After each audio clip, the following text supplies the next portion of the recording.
All right, guys, let's start. So we left the idea of pleasure and pain principle.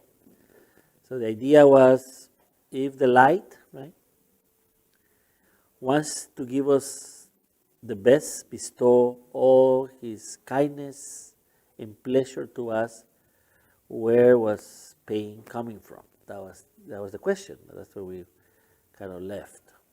So I'm going to read what we already kind of read and just go into it. So it says, the Creator's only wish is for you and I to be filled with joy. What is the word joy in Hebrew again?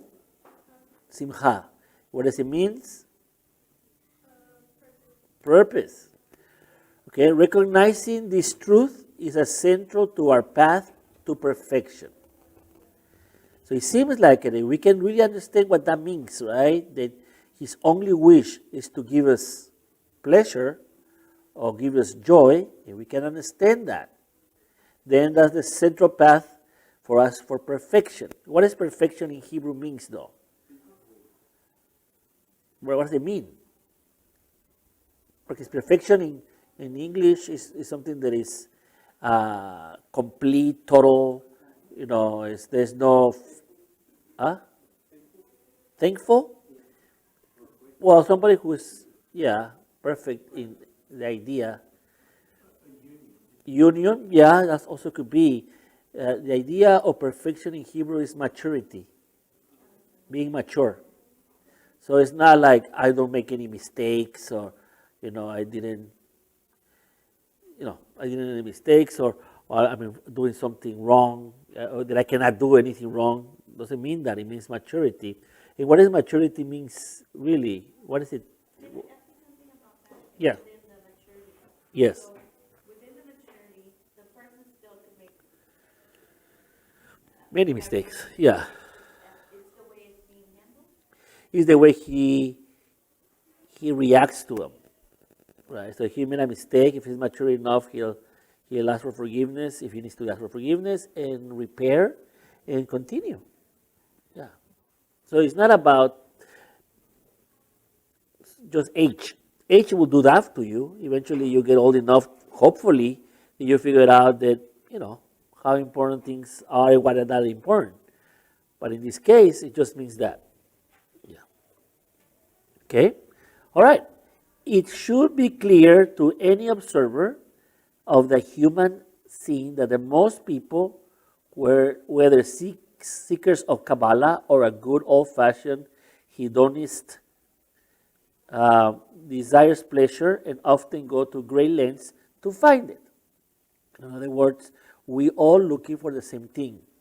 If we are just thinking about us, or thinking about the universe, or trying to get close to Yahweh, we all seeking the same thing.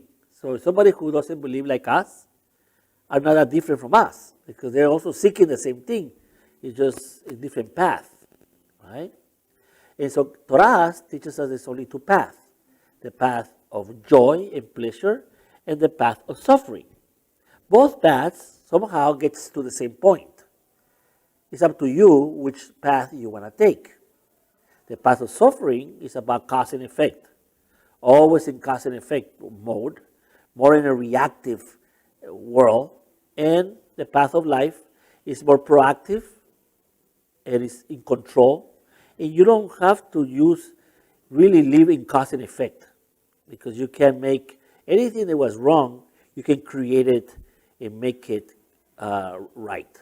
And so then the blessing will come to you. So there is still cause and effect, but there is no negative effect, if you want to say it that way.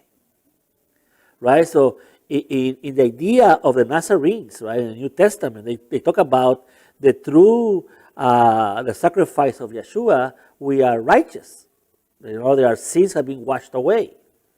Well, that's the same idea of the Kabbalist. It's saying, if you understand the path of life, you can change your life, right?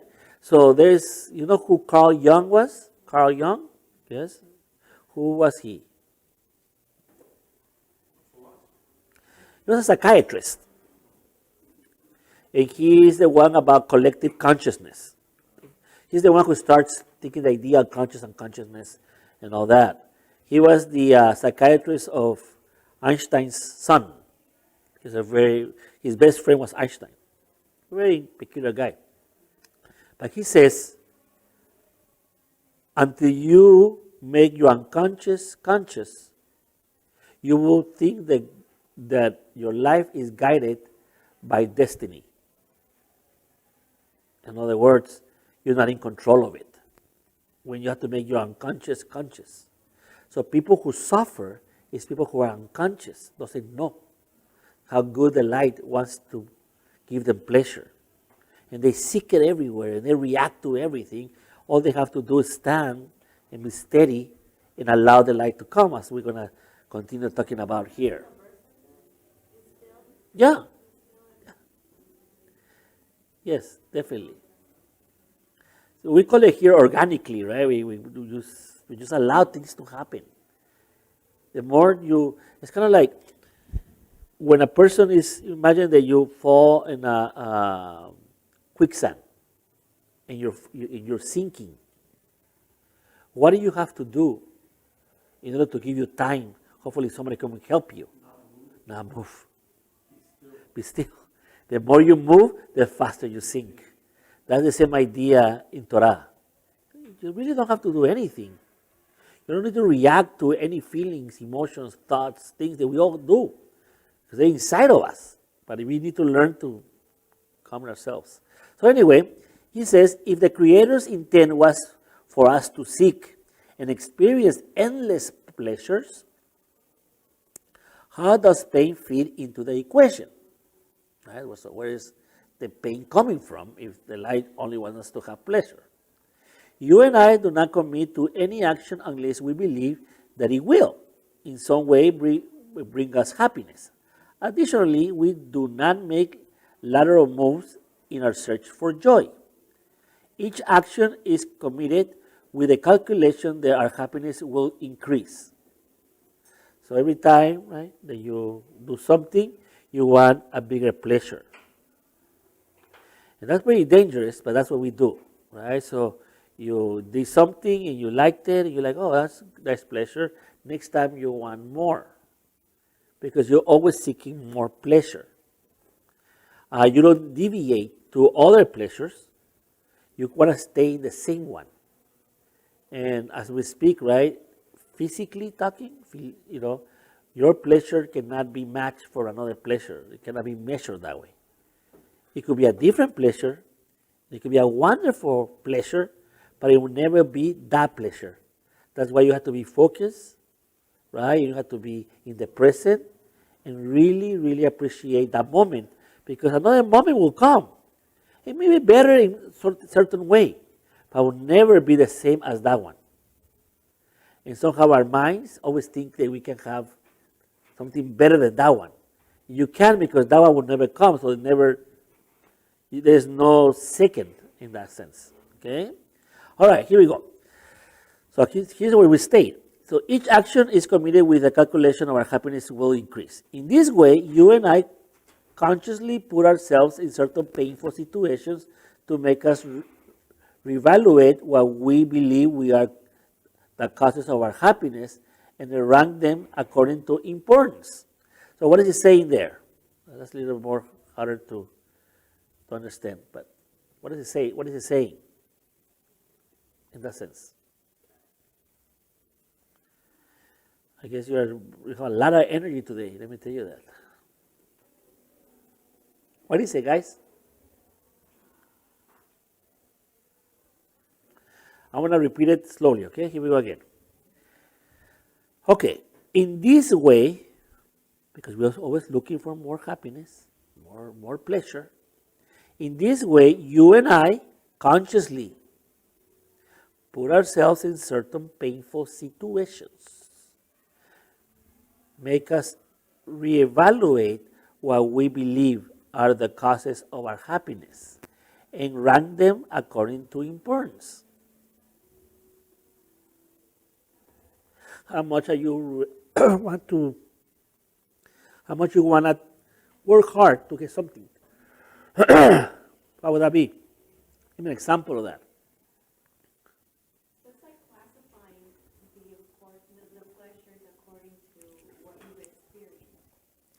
So let's, The Diet Coke, for instance, the drinking of the,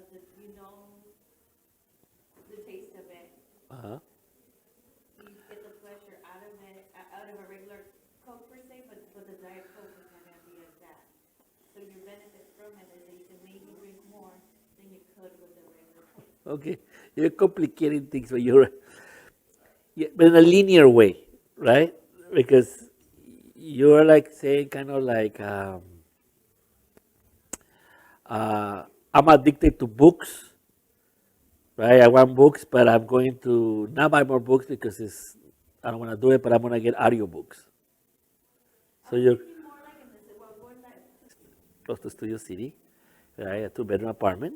And for 3 months out of the year, we were in this mansion, right? And he would leave us the black card, the credit card that is unlimited, right? And and then we would be there. But I never saw it that way. Like you said, maybe now I would. I was just having a good time. That's how I saw it, right? I invited my friends, and for 3 months I thought I was rich. I never thought anything. But you work with life. Yeah. I'm not saying Yeah. And then we stay also. He had a friend, Max Factory, the one with the makeup. Max Factor, I think is. Yeah, I also stay in his house. I would sleep in his master bedroom. I was 12, so that's great. All right, let's continue here. So I have the watch, right? It's a Rolex, and it gives me great pleasure to have it. I own them, right? What it represents in that way of achievement, what it says about your values, your status, your admiration for how it works and who knows what else. One day, a mugger puts a gun to your chest and demands you your beloved watch. Or else, most sane people will agree to a painful act, in this case, giving up the cherished item, in order to avoid a more painful act, injury of some sort or worse. So the more pleasure I have,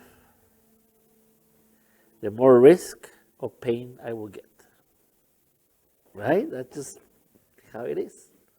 Does that make sense? All right, so here we go. Think of it as sort of pleasure ranking system. Which items of experience are of the greatest value? What items of experiences are less important? Are you willing to endure temporary pain for increased joy and happiness? What is it saying? So, you have to give up the watch, thinking, right?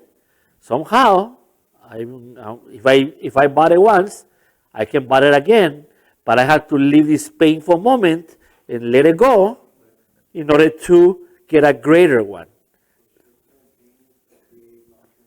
Yes, that's the key why pain is so important in the system of Kabbalah. So it cannot be just joy, joy, joy, joy, because it will lose the value. Right? Like I started to collect, I have Rolex. I collect Rolex. That's something that I always liked. And one time, I got a Rolex. It's called a tester. That means they tested it in Switzerland. The VPs and everybody saw the watch, right? And they go, okay, do production. But that watch, right, is not sell to anybody. It's given to one of the VPs. The VP gave it to me, right, as a gift. And so I had the watch. And here goes when things become more spiritual.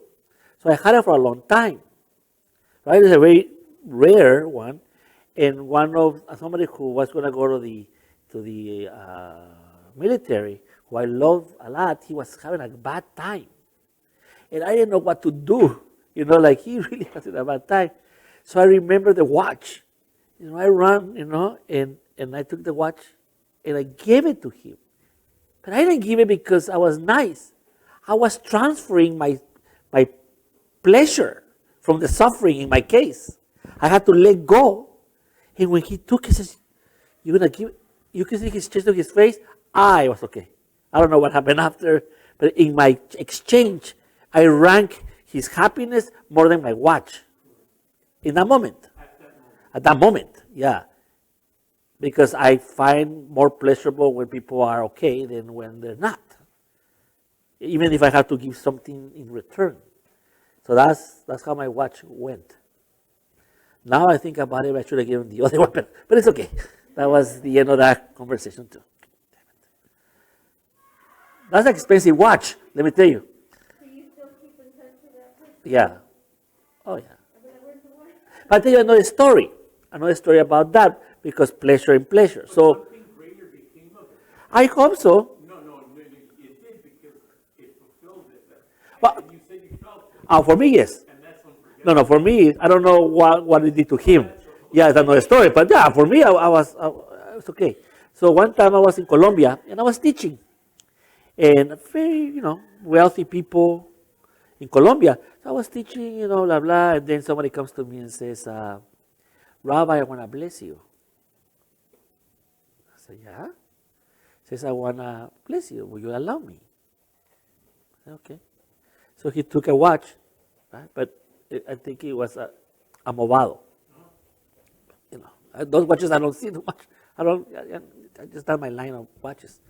I said, "Okay." I said, "Well, thank you." He says, "Oh, but you have to give me $300 or $250." I said, $300. What? Yeah, I'm gonna bless you. But I have to give you $300. But in my thing, right? I said, "Look, well, maybe I thought he is the one who's in need, and he's embarrassing, so I gave him the money. Right? I said, $300. I got the watch. And I put it in my pocket. I remember my brother seeing it, says, "That's an ugly watch." He said. So we went, right? And I came back to the United States and I put it with all of the watches. I don't know, one day I went to play basketball and I decided to put the watch. Don't ask me why. I was playing basketball, somebody hit me, right? And the pin fell off. So I said, "Damn it." So I went to the here in LA, to the jewelry, to this guy who's a friend of mine, is a Jew. And he says, "What were you doing with this watch?" "I was playing basketball." "Are you stupid?" That's what he said to me. I said, "What?" God, he went and took a book and he opened it. And he said, serial number, see? $17,000. And I remember the guy says, "Oh my God, he really was blessing me." That is what Kabbalah is saying. For him was that. I thought I was helping him. We all won, I guess. That ranking pleasure, you have to let go of something. Yeah. That was the half. I never put it again because I don't like it. I don't like it. But I have it. I'll bring it one time. Yeah. So anyway. What do you think of that? Do you understand the concept here? Right? It's like pleasure, you always seek pleasure, but in order to jump to the next pleasure, you have to let go of something. Think about sports. You play sports, but then you have to make a decision. If you want to jump to a better level of sports, you may have to do a diet and go running and let go of sleeping so late and all this stuff in order to perform in a bigger pleasure than just being a decent player. You have to let go of something, though. There is what pain is. Yahweh created pain. Suffering, we created it in our minds. That's the difference, as we're going to see here. Okay, so you mean like physical pain or mental pain? Any pain. Suffering is a longer, stays with you. The pain stays so long, it becomes suffering. It's through pain or the resistance of pain that suffering comes. Yeah, it could be physical, it could be mental. Yeah. Okay, so think as a sort of pleasure ranking system, which items experience is the greatest value? What items, experiences are less important? Are you willing to endure temporary pain for increased joy and happiness? Like going to school. School can be very painful in many ways. It could be boring, it could be, you want to do a lot of things, but you need to think, should I leave the pleasure of maybe not doing so well and enjoying other things right now, or do I let go of this pleasure right now, go to school, and when I finish, I could have a greater pleasure by having a better job or whatever it is that you want to do. Right? Does it make sense? There's a sense of maturity too, knowing that I have to admit, because if you reach that level, you see it and you experience it, and it's more like, wow, I did it. Yes. Yeah, I always wanted to work for myself. And I knew the only way to work for myself is to have a business, but at the same time to know more about me. So education gave me that part to know to do the business I wanted to do. But I didn't do things the other people did. I mean, they would invite me to go to trips and do stuff, and I couldn't go. And now I can afford all of them, and those people might not. Because when you're younger, you can spend. You're young, but after that, it becomes more restricted because family comes and houses, and So yeah, so they're not wrong. They just took it before, but it's a shorter pleasure. I want a longer pleasure.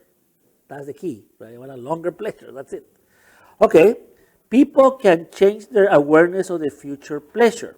Everyone has an imagination and calculate that discomfort in the present is worth the future pleasure. In other words, suffering may be worthwhile in order to obtain pleasure, even if the pleasure is not immediate, apparent, and may not be known to you for years and years. Yeah, long time. Here we go. So Rabbi Ashlag, who's Rabbi Ashlag? Anybody? Who was Rabbi Ashlag? Is he from the Kabbalah Center? No. He is they're part of those rabbis, but not from Kabbalah Center. So Ashlag, Brinswin, and then you have Berg. That's it. Ashlag, his son, Layman. Ashlag is the guy, right? That kind of branch out all these two big branches of Kabbalah. It's called the rabbi of the ladder. Rabbi Ashlag defines it as a state of where the future pleasure shines on the present and illuminates it. He explains that we cannot really sense the future, rather we sense the future pleasure while we are in the present state. Oh, I like that. What is it? What he's saying? Okay. But it means that you gotta be in the now. You're in the now. But you're dabbling in the sense of the pleasure of the future. So understanding that, you can see the reward of it. You don't know the future, but you can sense the pleasure of it. Like, I don't know the future. Nobody knows the future. I don't know. We don't remember the future. But we can sense the pleasure of it. Uh-huh. But in the meanwhile I'm sacrificing, I can sense the pleasure of that finish line. And that will give us the strength. So a lot of my pleasure is coming from the future, by what I am doing now. Does that make sense, guys? In the back? Yes? All right. So, in this matter, the present and unpleasantness becomes bearable and even desirable if we focus on the minds of the rewarding goal in the future. Who said that? in the Bible? Yes. Who? Who said, no, well, no, in the Torah, in the whole Bible. In this manner, the present and unpleasantness becomes bearable and even desirable if we focus our minds on the rewarding goal in the future. That sounds like something that Paul would say. Paul said it. Says, all the stuff very negative is happening to me does not compare to what is coming. That's exactly Kabbalah. Very good, huh? Okay.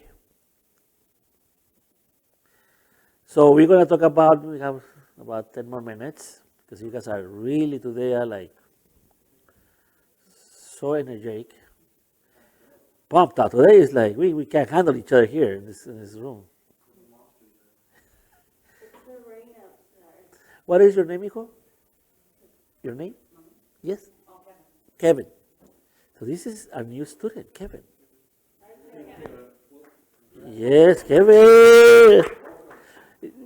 I telling you, they're not that hyper like this, but they'll come down next week. They'll be more calm. All right, here we go. 4 factors, elements. You and I are always in a new state or mood or frame of mind. I'll repeat it. You and I are always in a new state or mood or frame of mind. What is it saying? You always evolve, you're always changing, and that's why your moods and the way you think changes. Who designs and determines that state? Who designs and determines that state? Better yet, what elements design it? Kabbalah states there's 4 factors who determines a person's state in each and every moment. So how are you feeling right now? Whatever you're feeling is built in these 4 factors of reality. So we're going to do, let's see if we can do 1 or 2. Number 1, the first factor, we call it origin. This is the starting point for transformation, but it's not the same thing as a blank canvas. Think of it more as a wall that has been painted and repainted in many times. The layers of previous coats of paint are there beneath the surface. Perhaps they cannot be seen or distinguished, but they are part of the composition of that wall.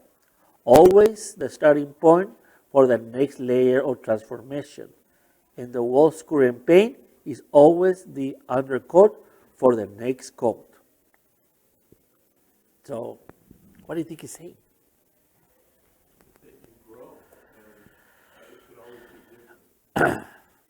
Things are going to change. Yeah, that will be Buddha's impermanence, right?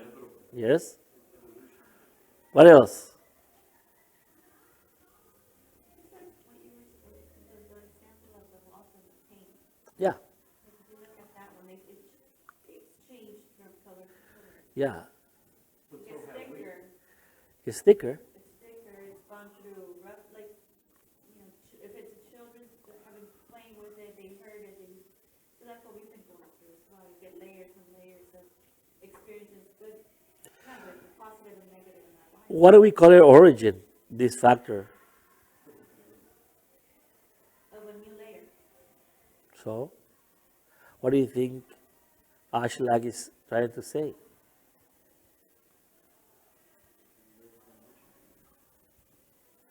That this is not your first life. That if you look a little more beneath, you'll find another one. And if you go more into you, more inner, you're going to start finding layers and layers of what you've been. And that this life is another layer maybe for another life. That's the first factor of why you have the moods that you have and the state of mind that you have. because you're a very complex structure of reality of yourself. You always carry it with you, yes. It's like if I'm a mature onion that's still growing somewhere, the layer of me was long ago, but I keep growing with new Nice. layers and new Good. layers, and it just keeps going. So to understand me is the core of that onion, and that onion is wherever that is. That's an interesting concept you say. It's true, Yes, yes, yes. because the elements hit the onion every time it grows. Earth, water, rain, dust, hands, pollution, it keeps growing and growing, and that is an evolution. Kabbalists will use that analogy of the onion, because at the end, when you take all the layers, there's nothing. We're naked. Yeah, there's an emptiness. So you say, okay, like we're carrying our past lives? Yes. Well, not me. Ashlag. Yes. Oh, okay. I mean, yes. I believe him, but yeah, he said that. Yeah, that's how he put it. What does that mean, though? Experience. So is that supposed to help us to evolve to, if we are making a way, like to evolve and become a better person? Yeah. You don't want to put it in that state of better person, because you can be a better person always, but in that state. So, for example, if you came to this world and you lived for 40 years and you work hard and had kids and you die, well, you are a good person, a better person. Maybe yes, because the life before you even got to get kids. So you develop and you develop and you increase and you increase. The good news for you, I would think, is that you are looking at spirituality. And if you're looking at spirituality now, that means that you have a bunch of layers of paint coats before. Because in order to get where you are right now and start even thinking about spirituality or think about it, it's because you've done a lot. But that makes it more complicated as a person. Because you're going to be very, very variant in you. Kind of weird. For like some of us that are here because we want to come, but some of us are here because they bring. So what's the difference in that? Oh no.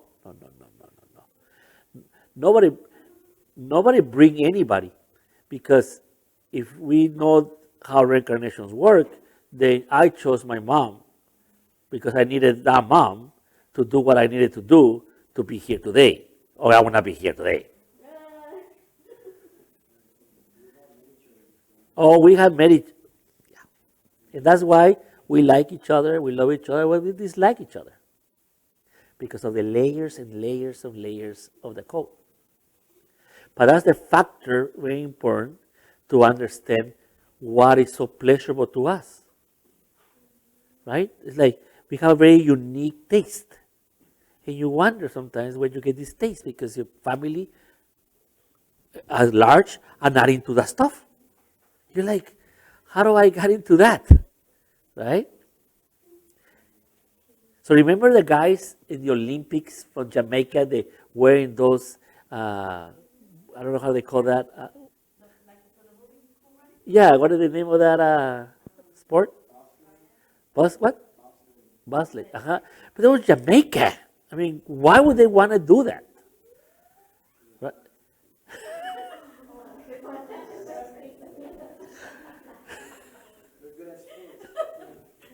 I'm gonna drink my water now.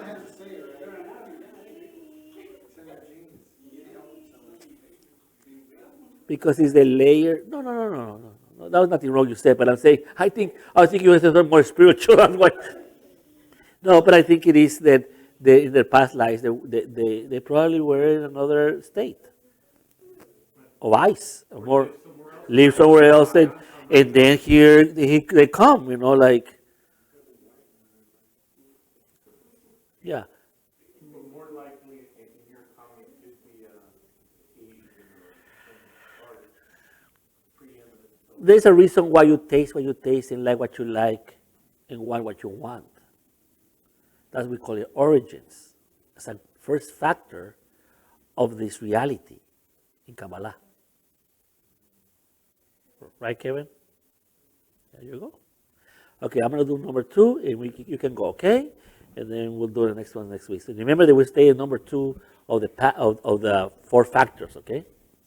So number 2, paths of development that stem from human nature and are unchanging. What that means? This factor deals with the unchanging and unchangeable parts of a person's nature. This includes such things as hereditary traits, such as skin color, eye color, and predilections toward heart or other disease, as well as one's nature, such as being good-tempered or irritable. So what is it saying? So in this life, you have factors that have these moods, very changeable. You change because you have past lives that are forcing you to see other things. But also there's a factor that things don't change. And that is your biology. Your biology is the now. It's connected to your ancestors. And if you have blue eyes, you can't change blue eyes to brown. I mean, the original, you can't do it. And the way your temper is and all that, you cannot change it. So there's things that are always changing in your origins because of past lives, and there is things that don't change at all. And those two combinations are going to start making you. All right? All right. See you next week. Thank you for coming.